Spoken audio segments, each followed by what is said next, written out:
बाबूजी मेरी सगी बहन नहीं है, मेरी बहन की सहेली है, इसका कोई भाई नहीं है ना, इसलिए मैं इसे राखी का गिफ्ट देने आया हूँ।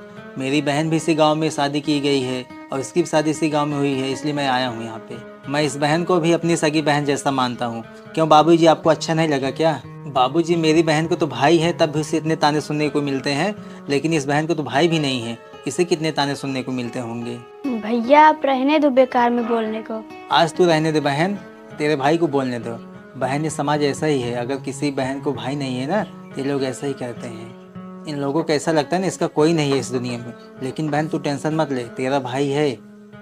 भगवान ने मुझे एक सगी बहन दी थी और तू मेरी सगी बहन हो गई, तो इससे क्या फ़र्क पड़ता है मुझे। बाबूजी आपको शर्म आनी चाहिए, जब आपको पता है इसका कोई भाई नहीं है तो आप इसे ताना क्यों मारते हैं, इसको रोज रुलाते हैं आप। मैं तो यही कहना चाहता हूँ, आपकी भी कोई बहन होगी, आप उस बहन की तरह इसे अपनी बेटी की तरह इसे मानो। माफ़ करना बेटा मुझे, मैं लालच और अहंकार में इतना अंधा हो गया था ना।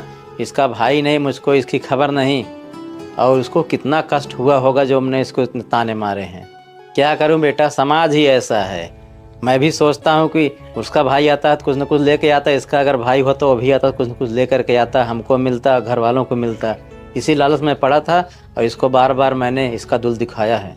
और एक बात बताओ बेटा, ये मेरी छोटी बहू जो है ना, ये हमारी बहुत सेवा की है, लेकिन मैं क्या करूं, लालच में पड़ करके इस तरह से हमने व्यवहार किया, उसका बहुत दिल दुखी है। मैं चाहता हूं कि बहू मुझे माफ़ कर दे तू भी। बाबूजी आप मुझसे बड़े हो, आप माफ़ी मांगकर मुझे शर्मिंदा मत करो, मुझे बिल्कुल भी अच्छा नहीं लग रहा है। छोटी मुझे माफ़ कर दे, मैं तेरी तरफ से कभी नहीं बोल पाई। मुझे ऐसा लगता था कि मेरे इस घर में पहलू कम ना हो जाए। कोई बात नहीं है दीदी, आप मुझसे माफ़ी मत मांगो। ये लो पकड़ो बहन, तू सदा खुश रहे मेरी बहन।